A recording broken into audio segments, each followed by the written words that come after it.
To be here today at D23, and I really appreciate y'all coming out to see us. My name is Josie Trinidad. And I'm Marc Smith, and we're going to talk today a little bit about the art of storyboarding and how we do it at the Disney Animation Studios. So I think first, they asked us to talk a little bit about our journeys and how we got to Disney, a little bit about ourselves. So I'm, again, Marc Smith, and I'm the director of story on Frozen 2. I've been at the studio for 26 years, and it all started way back, a long time ago. And I, like most people at the studio, I drew all the time. I loved cartoons. I was addicted to Chuck Jones and Charles Schultz. You see my little Snoopy shirt there. But Disney animation and the Disney movies really felt special to me because they made me feel, and the characters were so real to me, and so that was a big inspiration to me. After high school, I got the Illusion of Life, which is that book by Frank Thomas and Ollie Johnson. I'm sure a lot of you have read, and that really pointed me towards Cal Arts, which is a school up in Valencia, which is only about a half hour from my house. And so I gathered all these drawings that I'd done over the years, and I got in my truck and I drove up to Cal Arts, and Bob Weequist, who was the head of the school at that time, he was in this room full of portfolios, and I walked in and I handed him all these drawings, and he looked at it, and he started turning through the pages. He said, "These are off. This is not what we're looking for at all." He was drawing these Disney characters and other things. He didn't say it was awful. He said it with his eyes. And he said, go out in life and just draw at the zoo. Go to the airport and come back in 2 weeks. So I went, I stole a huge ream of copy paper from my dad's copier, and I did just what he said. I went out and I drew and I drew and I drew. And when I ran out of paper, I flipped them over and I drew it again. And I went back to Bob. And I walked into the room, and there's all these beautiful portfolios, everything's presented beautifully, and gorgeous drawings, and here's me with this big stack of paper, and it was too late, I couldn't back out, and I go over and I put them down onto the desk, and Bob again starts looking through it, and he takes a little piece of paper and he writes on it, and he slides it over, and he said, "You're in." He's like, "You get to come to the school," and he admitted me. And I remember the drawings, they weren't good. I know they weren't good. I threw them all away, but I know that they were awful. But I think what Bob saw was the amount of work that I put into it, and I think he figured, well, if you put that much work into it, if you want it that bad, I think maybe you stand a chance. And so, after that, I went to Disney. It was 2 years later, I started at Disney, and I've been extremely fortunate. I've been able to work on some of the best movies that I can imagine working on. I started as an animator for the first 10 years, and then I switched into story where I got to work on Tangled and Frozen, and then Big Hero 6 was one, and a bunch of movies, and then finally I got to work on Zootopia with this extremely talented young lady standing to my right here. Marc is being very, very humble. He is an amazing animator. I started at Disney about 15 years ago, so maybe what, 11, I'll take, thank you. I started as a story trainee, and before that, I worked on these movies again, some with Marc, and I feel like I've been very fortunate too. My mom, my parents came from the Philippines, and they, thank you. They immigrated here and they settled in Ventura County, about 2 hours north. And so this is me in the 3rd grade. I grew up loving drawing, again, like many people at the studio, and loving Disney. And I didn't know that animation was a career. I just knew I loved the movies, and I loved watching, again, all the emotion and the characters, and really just feeling like they were alive. And my parents took us to Disney World. I'm pointing there at Goofy. And when I was around 10 years old, I realized that I wanted to be an animator. My friend and I were kind of goofing around watching Robin Hood on VHS, so it was a long time ago. And we paused it, but it started to play like frame by frame. And then I realized that those drawings, those characters were actual still drawings, probably by Milt Kahl. And I was like, wait, those are drawings. A human being did those drawings. I can do that. I wanted to do that. And so I started to draw. So I would love to show you my own drawings, but my mom threw them away. So this is all I could find. This is a baby book that I actually drew my own hands and feet.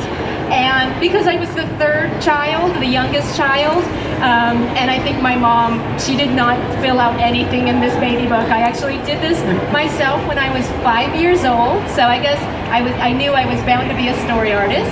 So I actually wanted to go to Cal Arts, but my parents were not keen on a career as an artist. So I went to UCLA. And I went to a real school, as she would say, and I studied English and literature. I don't know, English literature and fine art. So I don't know how realistic that would have been in the world, but I actually loved it. I learned a lot. I got to take a lot of classes, and then after I graduated, I begged to go to Cal Arts.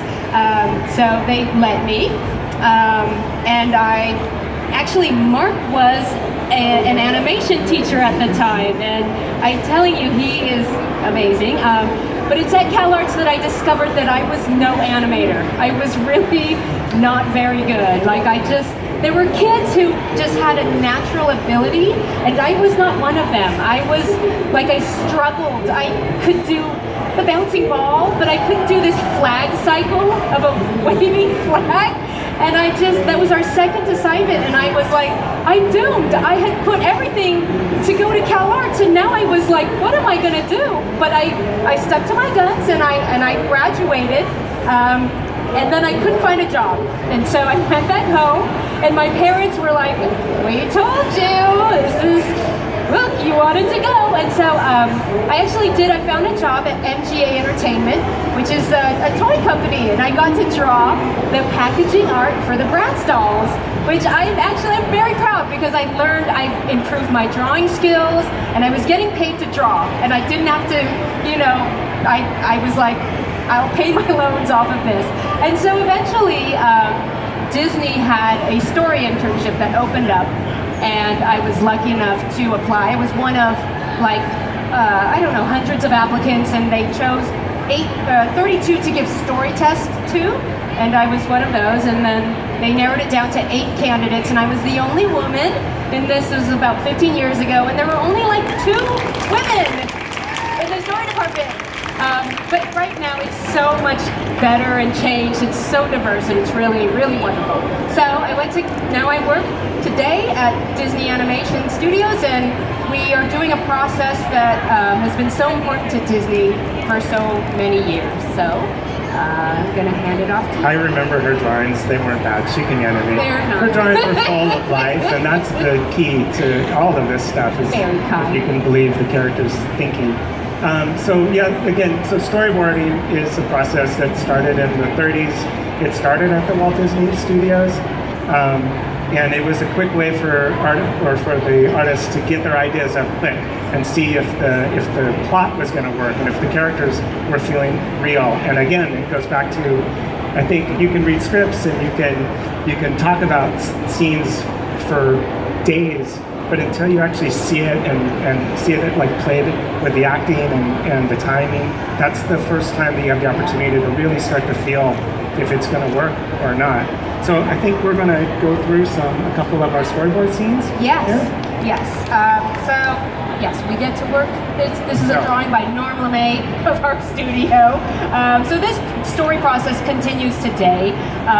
And it's like this, just like Marc was saying, we're in a room full of talented artists, writers, the directors, and we're all just talking story. It's a little bit sort of like screenwriting with therapy, because everyone starts talking about their own personal stories and things that meant a lot to them, and it is very where we have to be really protective of the rooms because people do talk about very personal stories, and you have to dig down deep into it in order to make it something meaningful. Yeah, I think a lot of it is we ask like, would the character do this? Does this feel real? And a lot of that comes from us going like, well, when I was in a situation like that, I felt this. And then we just sort of pour our hearts out.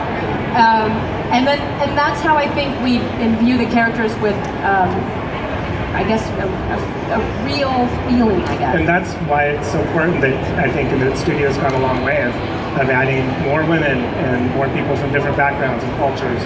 And I think the more of that, the bigger, wider swath that you have, the better the films are going to be. Exactly. So, again, it's a really collaborative process. Everyone's giving notes to each other. We challenge each other. And it's weird because when you board a sequence, you put 110% because you have to really feel and believe in the pages that you're boarding. But then the moment you pitch, you have to let go and be okay with throwing 600 drawings away in order to make the movie better. So it's this weird kind of, you're not trying to be defensive, but you're trying to help make the story better. So, we ask ourselves like, does this make sense? How does the character change and why? And if they don't change, then we say, well, then you really don't need the sequence in there. And then it's this hard kind of like, you know what? You're right. we should rewrite it. And so all of that is sort of discussed in the story room. And here's some boards of mine from my first film, Princess and the Frog.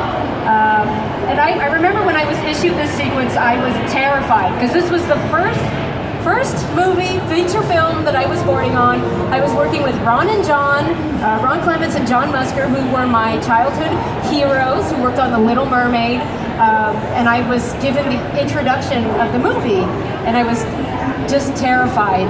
And I remember just thinking, like, the story process, it doesn't have to be perfect. That first pass, it's never meant, your drawings are never meant to be seen by the audience. And so you know that over time, with all the feedback that you're getting and from the story crew and the directors and the writers, that it's gonna get better and better. And then an animator's gonna, Marc Henn and his beautiful animation, he's gonna redraw that. And so I guess this wonderfully collaborative experience makes it so that it sort of takes away the scariness of it being like, oh, this is a Disney movie, It's also nice that that, I don't know, maybe 5% or 3% of our drawings make it up to the final version. Yeah. Like, chances are it's going to get thrown away. So there's no need to might be as well precious. go for it. Right. So, this is Marc's.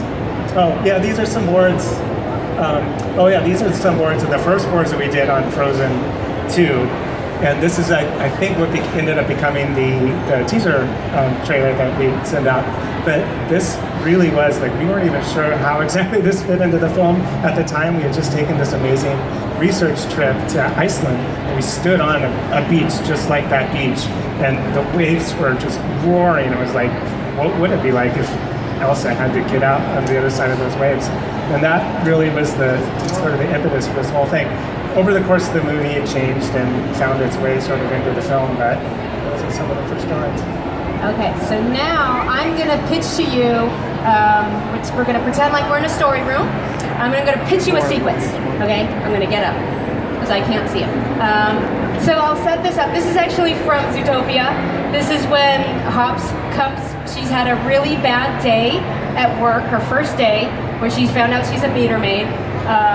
And I'll tell you, they'd actually ended up getting cut, but let me pitch it to you. So we have Hopps there at the police station, and we see her tiny little meter maid cart come into the parking lot, and she pulls in, and she gets out of her car, but then this big car kind of rolls right over her, covering her up, and she's like, man. And then we hard cut on a subway train, and you just kind of hear the train's kind of jostling around, and you see her really right next to these horses' bottoms, and the train kind of lurches, and she's kind of really smashed in between the bottoms. And then we see her coming out of the train station, and she's getting pushed aside, and people are just kind of ignoring her. And then she goes home, and you just kind of hear, it's kind of this sad neighborhood, and then you see her little door opens up. The door does not hit the bed. These are my own notes to myself. And then we see her sad little room, and she kind of walks in, puts her stuff down, puts her sad uniform in, and she's looking at her microwave dinner. Ding! And she puts it down, carrots for one. She opens it up, it's the sad little wilted carrot, and she's like, meh. And she's just sitting there at her desk because her apartment's so small that she has to eat at her desk. And then she kind of looks at her meal and pushes it aside. And she looks up and she sees the pictures of her family. And they're at her graduation, her mom and dad, and they're, it's really happy. She kind of looks around, and the meal container would be in this shop. See all these notes that I have to myself. That's true. But she picks up her phone, and you see another picture of herself at a graduation, and her parents were super supportive, and you see a little FaceTime, and she's thinking about calling mom, but she looks down and she sees her notebook, and it says, suck it up. So she kind of says, suck it up. And so she puts down her phone, but inadvertently, she actually ends up calling her mom. And then this phone stops ringing, and she quickly grabs it, and she goes, vroom. Hey there, that's my girl. How's the big city, Bun Bun? And she's like, it's good. It's really good. Any bears? Dad says, and she's like, no, Dad. And then Mom pushes him out of the way. Oh, get out of the way. Tell me all about your first day. It was really, really good. And Mom says, what's wrong? I'm fine. And she's like, no, you're not. Your ears are drooping. And she kind of looks, and she's gotten caught. Okay, it's just that, it's a lot harder than I thought it would be. And Dad says, you said the same thing the first day of the academy, and look how well that turned out. And well, they put me on parking duty, and they're like, well, parking is the most important thing to get right in a big city. Otherwise everyone would park everywhere and it'd be chaos. And she kind of smiles, you'd be the best parking duty mammal in the city. And she's like, oh, I love you guys. And then they're laughing. I didn't know something was going on. And then she kind of goes down on the desk, and she says, you know what? You're going to be great, honey. You just need a chance to prove yourself.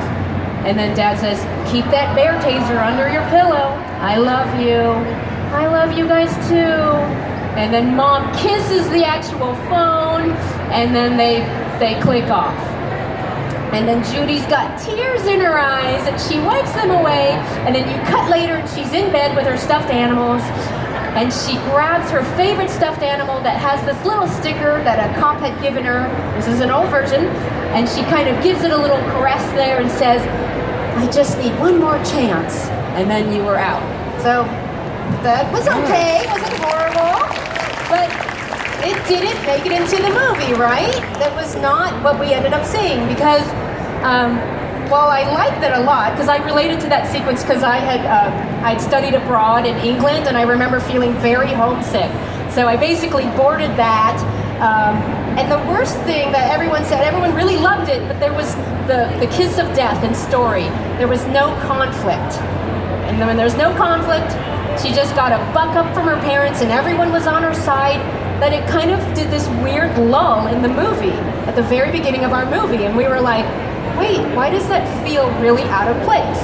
And so we realized that Judy needed obstacles. She needed adversaries, even if they were her own parents who were poo-pooing her idea of becoming a cop. And so that's exactly what we did. And I'll play you now this final version that ended up in the movie. Sorry.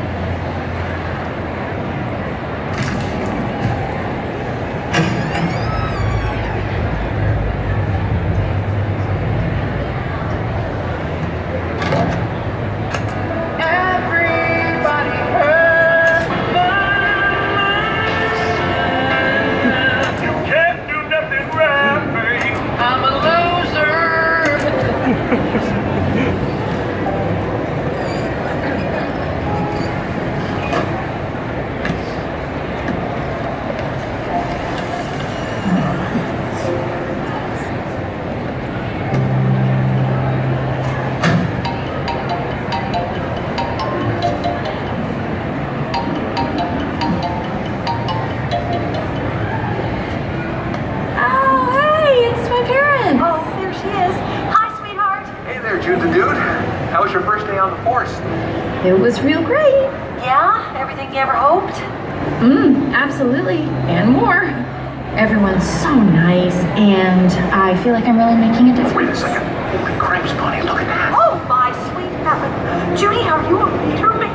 Oh, no, this is just a temporary thing. Oh, it's the safest job on the force. Oh, she's not a real cop. Our prayers have been answered. Glory day. Oh, meter maid, meter maid, meter maid, Dad. meter maid. You know what? It's been a really long day. I should really... That's right, you get some rest. Those meters aren't going to make themselves. Bye-bye. Bye-bye. Hey, boy, turn down that depressing music. Leave the meter maid alone. Didn't you hear a conversation? It feels like a failure. Shut up! You shut up! You shut up! Tomorrow's another day. Yeah, but it might be worse. So that's what ended up in the movie. We actually did a lot of that stuff in editorial. I work really loose and rough on, I do the drawings and I send them directly to the editor. And I remember Phil Johnston, the writer, wanted to have sad music in the background, and so he started to record off of his iPhone all of the songs like "You're a Loser, Baby," and we really rebuilt it in editorial.